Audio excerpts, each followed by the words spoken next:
Welcome to Simplified UPSC by PPP, where we listen, learn, and grow together. Detailed lecture notes in English and Hindi, plus practice questions for prelims and mains, only on our Telegram channel. Link in description. Like and subscribe for more. Simplified UPSC by PPP में आपका स्वागत है। नमस्कार। आज हम NCERT class 12 geography की किताब fundamentals of human geography के चैप्टर 10 मानव बस्तियों मतलब ह्यूमन सेटलमेंट्स पर एक गहरी नजर डालेंगे। जी, और ये चैप्टर यूपीएससी के लिहाज से काफी अहम है, प्रीलिम्स और मेंस दोनों के लिए। हाँ, खासकर जीएस पेपर 1 में ज्योग्राफी और सोशल इश्यूज के सेक्शंस के लिए इसका आधार बनता है। बिल्कुल।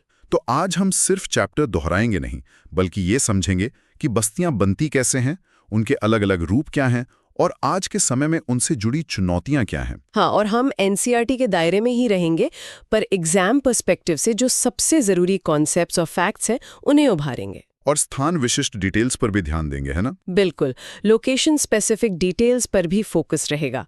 तो आज की चर्चा में हम मानव बस्तियों की परिभाषा से शुरू करेंगे। ठीक है। फिर ग्रामीण और शहरी बस्तियों का फर्क समझेंगे, उनके प्रकार, पैटर्न्स और उन्हें प्रभावित करने वाले कारकों को देखेंगे। और हाँ, भारत में अर्बनाइजेशन के ट्रेंड्स, उससे जुड़ी समस्याएं जैसे स्लम्स और प्रदूषण, इन पर भी बात करेंगे। जी जरूर। साथ ही कुछ खास शब्दावली जैसे संकुलित बस्ती, प्रकीर्ण बस्ती, महानगर, मेगा सिटी, इनको भी स्पष्ट करेंगे। बढ़िया, चलिए शुरू करते हैं। तो सबसे पहले ये समझते हैं कि ये मानव बस्ती यानी ह्यूमन सेटलमेंट आखिर है क्या। एनसीईआरटी इसे बहुत सीधे तरीके से समझाता है। ये किसी भी प्रकार या आकार के घरों का समूह है जहां इंसान रहते हैं। सिर्फ घर ही नहीं। हाँ, मतलब सिर्फ घर नहीं, बल्कि वो सारी संरचनाएं जो वो बनाते हैं और वो इलाका भी जिसका इस्तेमाल वो अपने आर्थिक जीवन यापन के लिए करते हैं, मतलब उनका इकोनॉमिक सपोर्ट बेस। हाँ, इसमें दो बातें छिपी हैं, एक तो लोगों का समूह में रहना, ग्रुपिंग, और दूसरा संसाधनों के लिए एक क्षेत्र का बंटवारा, अपॉर्शनिंग ऑफ टेरिटरी। ये एक तरह से मानव समाज की बुनियादी इकाई है। बिल्कुल। अब आते हैं बस्तियों के सबसे आम वर्गीकरण पर, ग्रामीण और शहरी, रूरल और अर्बन। इनके बीच का बुनियादी फर्क क्या है? देखिए, पारंपरिक तौर पर देखें तो मुख्य फर्क लोगों के काम धंधे मतलब ऑक्यूपेशन का है। अच्छा। ग्रामीण बस्तियों में ज्यादातर लोग प्राथमिक क्रियाओं, प्राइमरी एक्टिविटीज जैसे खेती, मछली पकड़ना, खनन या जंगल से जुड़े कामों में लगे होते हैं। और शहरी बस्तियों में? जबकि शहरी बस्तियों में द्वितीयक, सेकेंडरी यानी मैन्युफैक्चरिंग, और तृतीयक, टर्शरी यानी सर्विसेज, ट्रेड, ट्रांसपोर्ट जैसे कामों का बोलबाला होता है। लेकिन क्या सिर्फ काम के आधार पर ही अंतर काफी है? आजकल तो गांव में भी लोग दूसरे काम कर रहे हैं। हाँ, ये उतना सीधा भी नहीं है। जनसंख्या का आकार, पॉपुलेशन साइज भी एक पैमाना है, पर ये दुनिया भर में एक जैसा नहीं है। हाँ। यूरोप के कुछ कस्बों, टाउन्स से भी ज्यादा हो सकती है। अरे वाह, ये बात तो गौर करने वाली है। तो फिर भारत में किसी बस्ती को शहरी कहने के लिए क्या पैमाने इस्तेमाल होते हैं? यहाँ कोई खास मानदंड है? हाँ, भारत में शहरी क्षेत्र परिभाषित करने के लिए कई मानदंड एक साथ देखे जाते हैं। जैसे कि? पहला, जनसंख्या का आकार कम से कम 5000 होना चाहिए। ठीक है। दूसरा, जनसंख्या घनत्व, पॉपुलेशन डेंसिटी, कम से कम 400 व्यक्ति प्रति वर्ग किलोमीटर हो। अच्छा। और तीसरा, ये जरूरी है कि कम से कम 75% पुरुष कामगार आबादी गैर कृषि कार्यों, नॉन एग्रीकल्चरल वर्क में लगी हो। और इसके अलावा प्रशासनिक स्थिति भी मायने रखती है, मतलब एडमिनिस्ट्रेटिव सेटअप? बिल्कुल। उस बस्ती में नगरपालिका यानी म्युनिसिपैलिटी, निगम यानी कॉरपोरेशन, छावनी बोर्ड यानी कैंटनमेंट बोर्ड, या फिर अधिसूचित क्षेत्र समिति यानी नोटिफाइड एरिया कमेटी जैसा कोई प्रशासनिक ढांचा होना चाहिए। ये सारे मानदंड मिलकर तय करते हैं कि कोई बस्ती शहरी है या ग्रामीण। समझ गया। अब सवाल उठता है कि बस्तियां किसी खास जगह पर ही क्यों बसती हैं? मतलब कौन से कारक, फैक्टर्स इन्हें प्रभावित करते हैं? हाँ, कई कारक हैं। इन्हें हम मोटे तौर पर भौतिक यानी फिजिकल, सामाजिक आर्थिक यानी सोशो इकोनॉमिक, और ऐतिहासिक यानी हिस्टोरिकल में बांट सकते हैं। से भौतिक कारकों में क्या आता है? भौतिक कारकों में सबसे अहम है जमीन की बनावट मतलब टेरेन, जलवायु यानी क्लाइमेट, और सबसे जरूरी पानी की उपलब्धता, अवेलेबिलिटी ऑफ वाटर। हाँ, और ये पानी की उपलब्धता वाला पॉइंट तो बहुत ही महत्वपूर्ण है, बिल्कुल। क्योंकि यही तय करता है कि उत्तर भारत के विशाल मैदानों, नदी डेल्टाओं और तटीय मैदानों में बस्तियां क्यों इतनी घनी हैं, सही। जबकि हिमालय के दुर्गम इलाकों, उत्तर पूर्वी राज्यों की पहाड़ियों या पश्चिमी राजस्थान के सूखे क्षेत्रों में आबादी बिखरी हुई क्यों मिलती है। पानी सिर्फ पीने के लिए नहीं, खेती और जीवन यापन के लिए भी बुनियादी जरूरत है। एकदम सही कहा। जहाँ जमीन समतल और उपजाऊ हो, पानी आसानी से मिले और जलवायु रहने लायक हो, वहाँ बस्तियां ज्यादा सघन होती हैं, ज्यादा पास होती हैं। लेकिन तकनीक और विकास इन भौतिक बाधाओं को कुछ हद तक कम भी कर रहे हैं ना? हाँ, ये एक अहम बदलाव है। जैसे राजस्थान में इंदिरा गांधी नहर के आने से सिंचाई संभव हुई और वहां बस्तियां बढ़ीं। हाँ, बिल्कुल। इसी तरह झारखंड जैसे इलाकों में खनिज और ऊर्जा संसाधनों की खोज ने बसावट को आकर्षित किया। और परिवहन का विकास। हाँ, और जैसे जैसे परिवहन और संचार नेटवर्क बेहतर हुए हैं, खासकर प्रायद्वीपीय भारत, पेनिनसुलर इंडिया में, उन इलाकों में भी बस्तियां फैली हैं जो पहले शायद उतने सुलभ नहीं थे। भौतिक कारकों के अलावा सांस्कृतिक और ऐतिहासिक वजहें भी तो होती होंगे। निश्चित रूप से सुरक्षा की जरूरत, सिक्योरिटी नीड्स, हमेशा से एक बड़ा कारण रही है। हाँ, सुरक्षा। जिसकी वजह से लोग इकट्ठे होकर रहना पसंद करते थे, खासकर पुराने समय में। कई बस्तियां किसी धार्मिक स्थल, रिलीजियस सिग्निफिकेंस के आसपास विकसित हुई हैं। और सामाजिक संरचना जैसे जाति या समुदाय भी कई बार बसावट के पैटर्न को प्रभावित करती है। ठीक है, ये तो हुए कारक। चलिए अब ग्रामीण बस्तियों, रूरल सेटलमेंट्स पर थोड़ा और गहराई से बात करते हैं। एनसीईआरटी इनके 4 मुख्य प्रकार बताता है। पहला है संकुलित, क्लस्टर्ड या गुच्छित बस्तियां। हाँ, संकुलित या क्लस्टर्ड, जिन्हें एग्लोमरेटेड या न्यूक्लिएटेड भी कहते हैं। इन बस्तियों में घर बिल्कुल पास पास सटे होते हैं। अच्छा। गलियां तंग और टेढ़ी मेढ़ी हो सकती हैं। ये आमतौर पर उत्तर भारत के उपजाऊ जलोढ़ मैदानों, फर्टाइल अलुवियल प्लेन्स और उत्तर पूर्वी राज्यों में देखने को मिलती हैं। कारण पानी की उपलब्धता। हाँ, जहाँ पानी आसानी से उपलब्ध होता है या जमीन खेती के लिए अच्छी होती है। और सुरक्षा भी एक वजह है, आपने बताया था। बुंदेलखंड क्षेत्र और नागालैंड में सुरक्षा कारणों से गांव संकुलित रूप में बसे हैं। अच्छा, ये एग्जाम्पल जरूरी है। हाँ, इसी तरह राजस्थान जैसे सूखे इलाकों में पानी के सीमित स्रोतों के आसपास घरों का जमावड़ा हो जाता है, ताकि जल संसाधन का अधिकतम उपयोग हो सके। ये प्रीलिम्स के लिहाज से महत्वपूर्ण एग्जाम्पल्स हैं। दूसरा प्रकार है अर्ध संकुलित यानी सेमी क्लस्टर्ड जी। या विखंडित यानी फ्रैगमेंटेड। ये क्या होती हैं? ये बस्तियां अक्सर किसी बड़े संकुलित गांव के टूटने या फैलने से बनती हैं। मतलब? हो सकता है गांव का कोई एक वर्ग या समुदाय मुख्य गांव से थोड़ी दूरी पर जाकर बस जाए। ये संकुलित और बिखरी हुई बस्तियों के बीच की स्थिति आप कह सकते हैं। और ये कहाँ मिलती हैं ज्यादा? एनसीईआरटी के अनुसार ये गुजरात के मैदानी इलाकों और राजस्थान के कुछ हिस्सों में पाई जाती हैं। तीसरा प्रकार है पल्लीकृत या हैमलेटेड, जी, जिसे टोला भी कहते हैं। ये काफी दिलचस्प लगता है। हाँ, इसमें पूरी बस्ती कई छोटी छोटी इकाइयों या टोलों, हैमलेट्स में बटी होती है। अच्छा, छोटी छोटी इकाइयों में। हाँ, जो भौतिक रूप से एक दूसरे से अलग होते हैं, लेकिन उन सब का नाम एक ही होता है।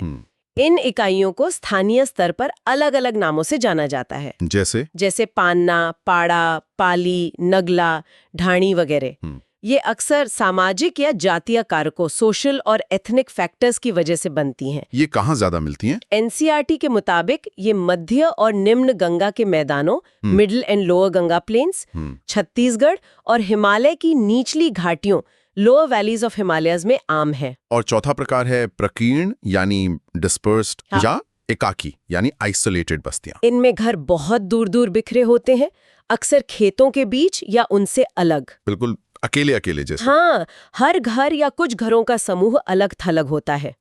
ये उन इलाकों में मिलती हैं जहां जमीन बहुत ऊबड़ खाबड़ हो, घने जंगल हो या खेती की जमीन छोटे छोटे टुकड़ों में फैली हो। जैसे कि कहाँ पर? जैसे कि मेघालय, उत्तराखंड, हिमाचल प्रदेश और केरल के पहाड़ी या जंगली इलाके।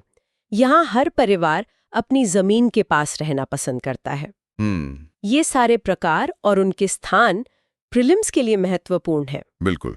अच्छा, बस्तियों के प्रकार के अलावा उनके विन्यास, लेआउट या पैटर्न्स भी अलग अलग होते हैं, जैसे रैखिक या लीनियर पैटर्न। हाँ, रैखिक पैटर्न तब बनता है जब घर किसी सड़क, रेल लाइन नदी, नहर के किनारे या किसी घाटी के साथ साथ एक कतार में बस जाते हैं, लाइन में। और आयताकार यानी रेक्टेंगुलर पैटर्न? ये समतल मैदानी इलाकों या चौड़ी अंतरपर्वतीय घाटियों इंटरमाउंटेन वैलीज में ज्यादा पाया जाता है, जहां रास्ते अक्सर एक दूसरे को समकोण राइट एंगल्स पर काटते हैं और खेत भी आयताकार होते हैं। वृत्ताकार यानी सर्कुलर पैटर्न भी होता है। हाँ, ये अक्सर किसी झील, तालाब या किसी धार्मिक स्थल के चारों ओर विकसित होता है। अच्छा। कभी कभी सुरक्षा कारणों से गांव के बीच का हिस्सा खाली छोड़ा जाता है और घर उसके चारों ओर बना लिए जाते हैं, गोल। और तारे के आकार का स्टार लाइक पैटर्न, ये कैसे बनता है? ये वहां बनता है जहां कई सड़कें या रास्ते आकर एक जगह मिलते हैं, चौराहे जैसा। लोग उन रास्तों के किनारे किनारे घर बना लेते हैं, जिससे बस्ती तारे जैसी दिखने लगती है। इनके अलावा भी होते हैं? हाँ, इनके अलावा टी आकार, वाई आकार, क्रॉस आकार यानी क्रॉस शेप्ड, या कभी-कभी नदी के पुल के दोनों तरफ बसे दोहरे गांव, डबल विलेज जैसे पैटर्न भी देखने को मिलते हैं। ये सब क्यों बनते हैं ऐसे?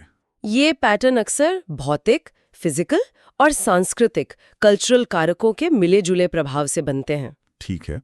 अब घरों को बनाने के लिए इस्तेमाल होने वाली सामग्री, बिल्डिंग मटेरियल्स, ये भी तो जगह के हिसाब से बदलती होगी।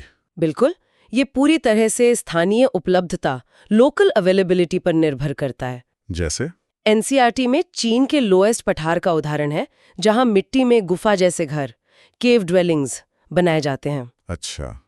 अफ्रीकी सवाना घास के मैदानों में मिट्टी की ईंट, मड ब्रिक्स आम हैं। और ठंडे इलाकों में, जैसे बर्फीले इलाकों में? ध्रुवीय क्षेत्रों, पोलर रीजन्स में एस्किमोज बर्फ के टुकड़ों, आइस ब्लॉक से इग्लू बनाते हैं। इग्लू, हाँ। और जिन इलाकों में बाढ़ का खतरा होता है, वहां अक्सर घरों को ऊंचे चबूतरों, प्लेटफॉर्म्स या बांस के खंभों, स्टिल्स पर बनाया जाता है। हाँ, देखा है तस्वीरों में। एनसीईआरटी की फिगर 10.4 में दिखाया भी गया है। ये दिखाता है कि इंसान पर्यावरण के साथ कैसे तालमेल बिठाता है। बिल्कुल सही। चलिए इस खंड से जुड़ा एक मेन स्टाइल प्रश्न देखते हैं।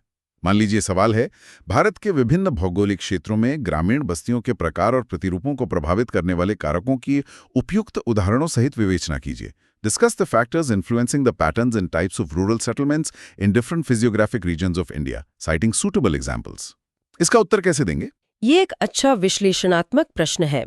देखिए, इसके उत्तर में हमें सबसे पहले कारकों को वर्गीकृत करना होगा। हाँ। जैसे भौतिक कारक, इसमें उच्चावच यानी रिलीफ, जल उपलब्धता, जलवायु आ गए। फिर सामाजिक सांस्कृतिक कारक, जैसे जाति संरचना, धर्म, सुरक्षा की जरूरतें, समुदाय। और फिर ऐतिहासिक कारक। ठीक है। फिर इन कारकों का भारत के अलग अलग भौगोलिक क्षेत्रों जैसे सिंधु गंगा के मैदान, राजस्थान का रेगिस्तान, उत्तर पूर्वी पहाड़ियाँ, तटीय इलाके, प्रायद्वीपीय पठार पर क्या प्रभाव पड़ता है, इसे उदाहरणों के साथ समझाना होगा। और फैक्चुअल सपोर्ट कैसे देंगे इसमें? प्रीलिम्स वाली जानकारी कैसे जोड़ेंगे? बिल्कुल, यहीं पर प्रीलिम्स वाले फैक्ट्स काम आएंगे। हम बताएंगे कि कैसे जलोढ़ मैदानों में पानी की सुलभता और समतल भूमि संकुलित, क्लस्टर्ड और आयताकार रेक्टेंगुलर बस्तियों को बढ़ावा देती है। फिर राजस्थान का उदाहरण देंगे, जहां पानी की कमी और ऐतिहासिक सुरक्षा कारणों से संकुलित बस्तियां बनी। उत्तर पूर्व का जिक्र करेंगे, जहां ऊबड़ खाबड़ जमीन और जनजातीय संस्कृति ने प्रकीर्ण डिस्पर्स्ड बस्तियों को जन्म दिया। अच्छा। केरल के तट पर मछली पकड़ने वाले समुदायों की रेखीय लिनियर बस्तियों का उदाहरण दे सकते हैं। इस तरह विश्लेषण और धारण साथ साथ चलेंगे। और ये GS1 से जुड़ता है? हाँ, इसे GS1 में ज्योग्राफी और सोसाइटी दोनों से जोड़ा जा सकता है। बहुत अच्छे। तो इस खंड की मुख्य टेकअवेज क्या हैं, खासकर परीक्षा की दृष्टि से? समराइज कर सकते हैं? हाँ, जरूर। Okay, let's recap the key takeaways for rural settlements in English for clarity. Types of rural settlements: clustered, agglomerated, nucleated, semi-clustered, fragmented, hamleted, dispersed, isolated.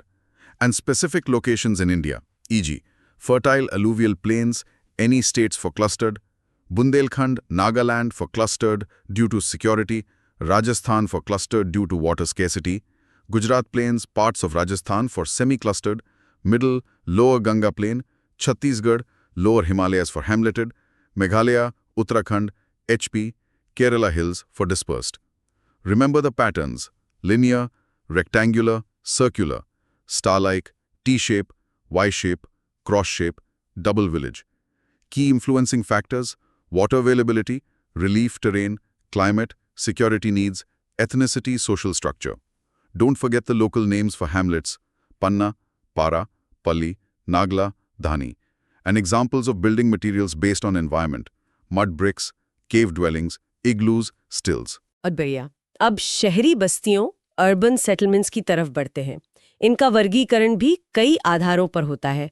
पहला आधार है जनसंख्या का आकार, पॉपुलेशन साइज। हाँ, और जैसा हमने पहले भी बात की, ये पैमाना दुनिया भर में बहुत अलग है। हाँ, वो उदाहरण बहुत दिलचस्प था।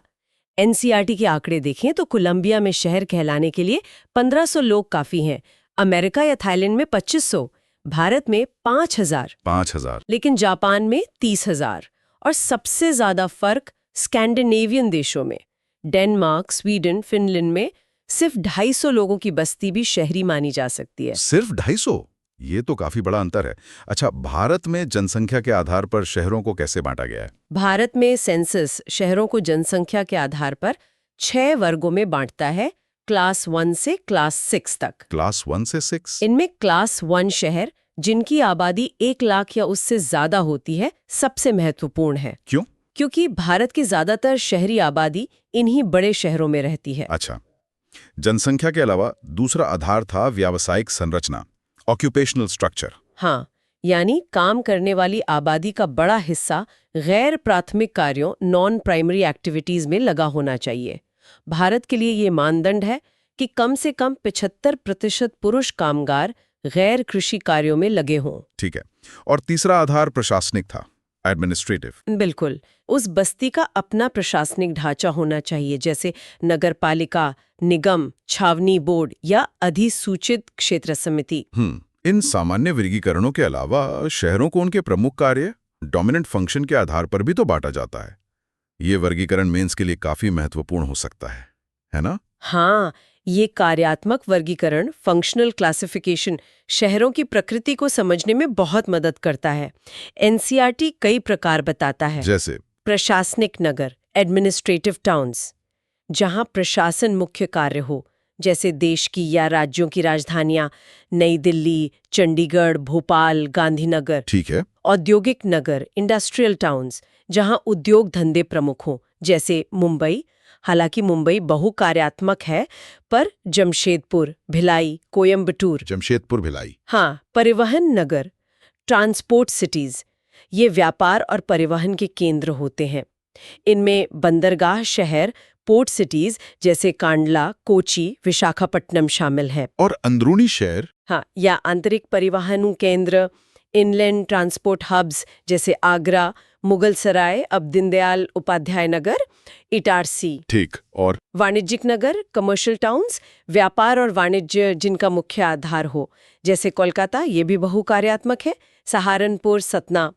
खनन नगर, माइनिंग टाउन्स, जो खनिज क्षेत्रों में विकसित हुए हों, जैसे रानीगंज, झरिया, डिगबोई, अंकलेश्वर। गैरिसन टाउन्स भी होते हैं? हाँ, गैरिसन छावनी नगर, कैंटोनमेंट टाउन्स, जो सैन्य छावनियों के रूप में विकसित हुए, जैसे अंबाला, जालंधर, महू, उधमपुर। अच्छा, और शिक्षा या धर्म? बिल्कुल, शैक्षिक नगर, एजुकेशनल टाउन्स, जो शिक्षा के बड़े केंद्र बन गए हों, जैसे रुड़की, वाराणसी, ये धार्मिक भी है, अलीगढ़, पिलानी, कोटा।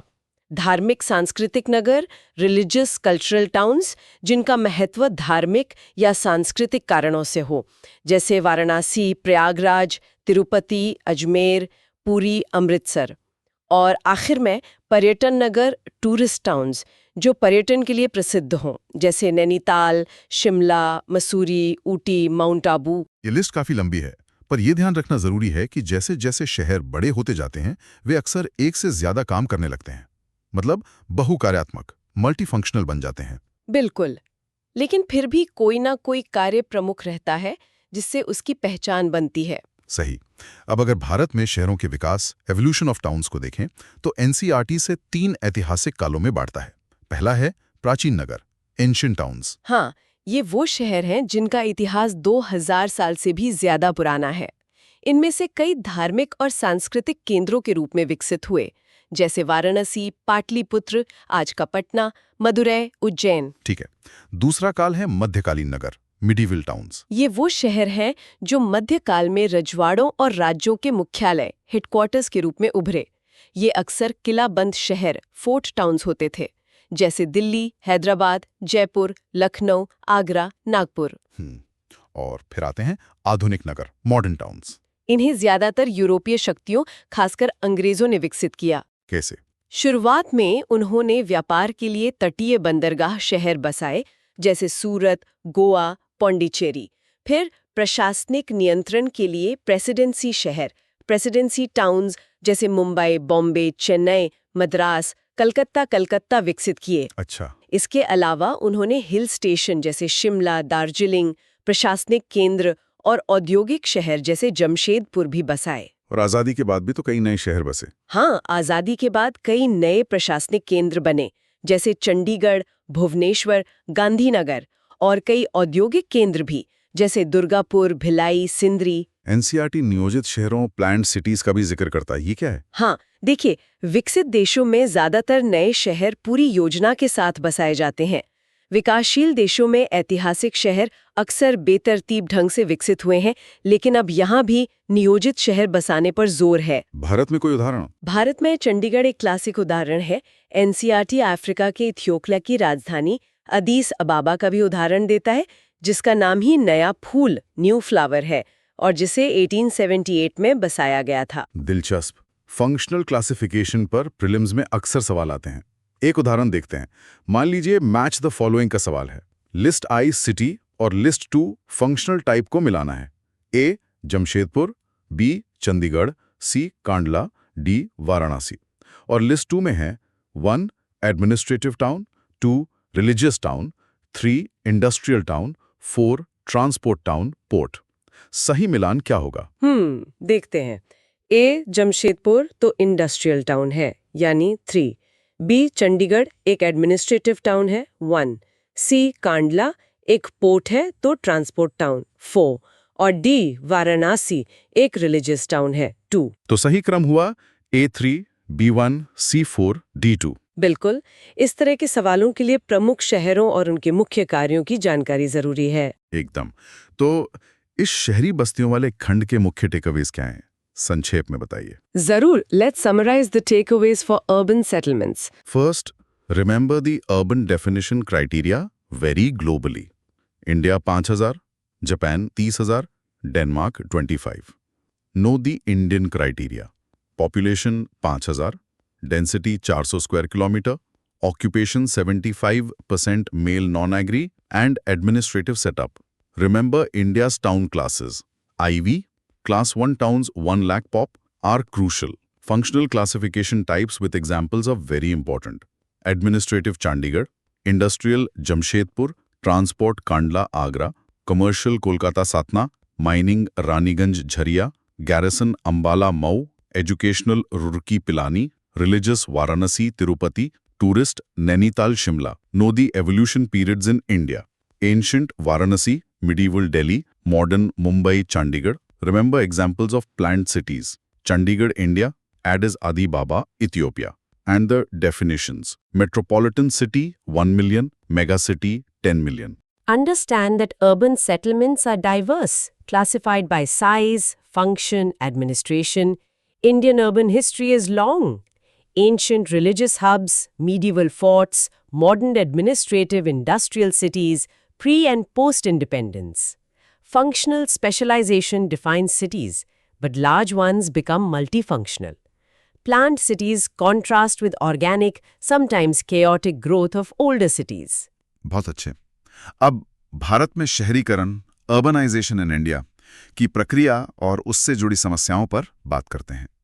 शहरीकरण के रुझान, ट्रेंड्स क्या दिखते हैं भारत में? सेंसस के आंकड़े देखें तो भारत में शहरीकरण लगातार बढ़ रहा है।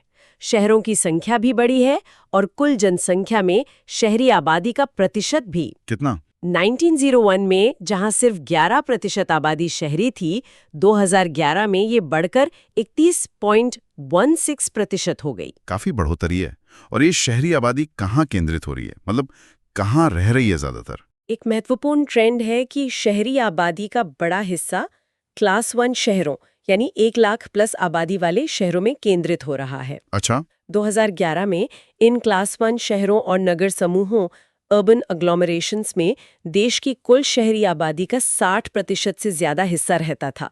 महानगरों मेट्रोपॉलिटन सिटीज 10 लाख प्लस आबादी वाले और महानगरों मेगा सिटीज 1 करोड़ प्लस आबादी वाले, इनकी संख्या और उनमें रहने वाली आबादी तेजी से बढ़ी है। किन इलाकों में शहरीकरण ज्यादा तेज रहा है? शहरीकरण उन इलाकों में ज्यादा तेज रहा है जहां औद्योगिक विकास हुआ है या जो प्रमुख परिवहन मार्गों ट्रांसपोर्ट रूट्स पर स्थित हैं। जैसे कोलकाता मुंबई औद्योगिक पट्टी, दक्षिण भारत में बेंगलोर चेन्नई कोयम्बटूर क्षेत्र या उत्तर भारत में दिल्ली एनसीआर और उससे जुड़े इलाके। और कहाँ धीमा रहा है? उन इलाकों में शहरीकरण की गति धीमी रही है जहां कृषि पिछड़ी हुई है या जो भौगोलिक रूप से दुर्गम है। उदाहरण के लिए जैसे राजस्थान के गैर सिंचित इलाके, दूर दराज के पहाड़ी या जनजातीय क्षेत्र या उत्तर बिहार जैसे बाढ़ प्रभावित इलाके। ये तेजी से होता और अक्सर अनियोजित अनप्लान्ड शहरीकरण ये कई समस्याएं भी पैदा करता है, खासकर विकासशील देशों में। हाँ बिल्कुल। एनसीईआरटी इन्हें आर्थिक, सामाजिक, सांस्कृतिक और पर्यावरणीय श्रेणियों में बांटता है। आर्थिक समस्याएं क्या हैं? देखिए, आर्थिक समस्याओं इकोनॉमिक प्रॉब्लम्स की बात करें तो गांव में रोजगार की कमी लोगों को शहरों की ओर धकेलती है, पुश फैक्टर, जबकि शहरों में बेहतर अवसरों की उम्मीद उन्हें खींचती है, पुल फैक्टर। हाँ। लेकिन अक्सर शहरों में खासकर अस्किल्ड, अनस्किल्ड और अर्धकुशल सेमी स्किल्ड श्रमिकों के लिए पर्याप्त रोजगार नहीं होते।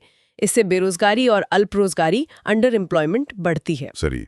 और सामाजिक सांस्कृतिक समस्याओं में क्या शामिल है? शहरों पर बढ़ते दबाव के कारण अक्सर बुनियादी सुविधाएं, बेसिक अमेनिटीज जैसे आवास, शिक्षा, स्वास्थ्य, पानी, बिजली, ये सब अपर्याप्त हो जाती हैं। अपर्याप्त वित्तीय संसाधन इन सुविधाओं को सभी तक, खासकर गरीबों तक पहुंचाने में बाधा बनते हैं। और मलिन बस्तियां यानी स्लम्स, उनका क्या? हाँ, आवास की कमी और महंगे किराए के कारण शहरों में अवैध और अनियोजित बस्तियां, जिन्हें हम स्लम्स या झुग्गी झोपड़ियां कहते हैं, बड़ी संख्या में बन जाती हैं। यहाँ हालात कैसे होते हैं? यहाँ रहने की स्थितियां बहुत खराब होती हैं।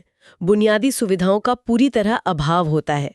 एनसीईआरटी मुंबई की धारावी बस्ती का उल्लेख करता है, जो एशिया की सबसे बड़ी मलिन बस्तियों में से एक मानी जाती है। हाँ, धारावी। शहरों में अपराध दर, क्राइम रेट्स भी अक्सर बढ़ जाती है। एक और सामाजिक मुद्दा है लिंगानुपात, सेक्स रेशियो का बिगड़ना। वो क्यों? क्योंकि गांवों से शहरों की ओर प्रवास अक्सर पुरुष प्रधान होता है, मेल सिलेक्टिव माइग्रेशन। ज्यादातर पुरुष ही काम की तलाश में आते हैं।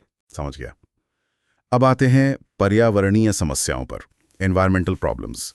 ये तो शायद आजकल सबसे गंभीर होती जा रही हैं। निश्चित रूप से। शहरों में बड़ी आबादी और औद्योगिक गतिविधियों के कारण पानी की खपत बहुत ज्यादा होती है और भारी मात्रा में कचरा और प्रदूषित जल वेस्ट वाटर निकलता है। पीने के पानी की कमी? हाँ, पीने के साफ पानी की कमी और सीवेज की अनुचित व्यवस्था कई शहरों में आम है। और वायु प्रदूषण का क्या? एयर पोल्यूशन, उद्योगों, वाहनों और घरेलू ईंधन के जलने से वायु प्रदूषण एक बड़ी समस्या है। खासकर दिल्ली जैसे महानगरों में ये बहुत गंभीर है। और कचरा, सॉलिड वेस्ट, ठोस कचरा प्रबंधन, सॉलिड वेस्ट डिस्पोजल एक और बड़ी चुनौती है। शहरों में कचरे के पहाड़ बन जाते हैं।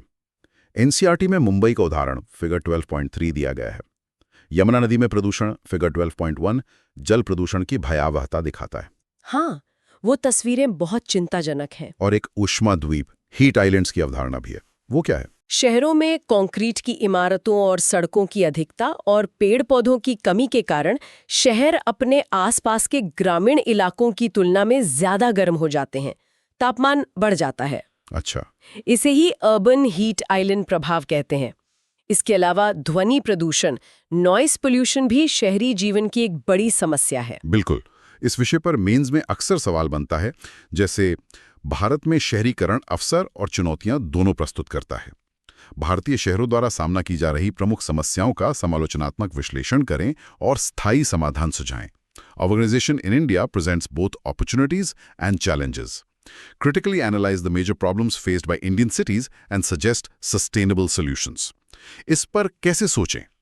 देखिए, इस सवाल के दो हिस्से हैं।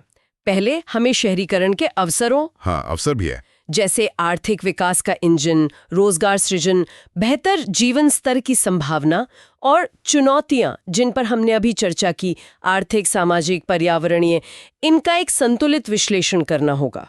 और समालोचनात्मक विश्लेषण का क्या मतलब है यहाँ? आलोचनात्मक विश्लेषण का मतलब है कि सिर्फ समस्याएं गिनानी नहीं है, बल्कि उनके कारणों और प्रभावों को गहराई से समझना है, उनके आपसी संबंध को दिखाना है। ठीक है। और समाधानों में क्या शामिल होगा? सॉल्यूशंस क्या होंगे? समाधान बहुआयामी होने चाहिए, मतलब इंटीग्रेटेड अप्रोच। इनमें नियोजित शहरी विकास, प्लान्ड अर्बन डेवलपमेंट बहुत जरूरी है, बेहतर शहरी शासन, अर्बन गवर्नेंस, और किफायती आवास, अफोर्डेबल हाउसिंग, सार्वजनिक परिवहन, पब्लिक ट्रांसपोर्ट को बढ़ावा देना, कुशल अपशिष्ट प्रबंधन, वेस्ट मैनेजमेंट, जल संरक्षण, वाटर कंजर्वेशन, प्रदूषण नियंत्रण, और सबसे महत्वपूर्ण समावेशी विकास, इंक्लूसिव डेवलपमेंट, ताकि विकास का लाभ समाज के सभी वर्गों तक पहुंचे। क्या हम इसमें शहरों का उदाहरण दे सकते हैं? बिल्कुल।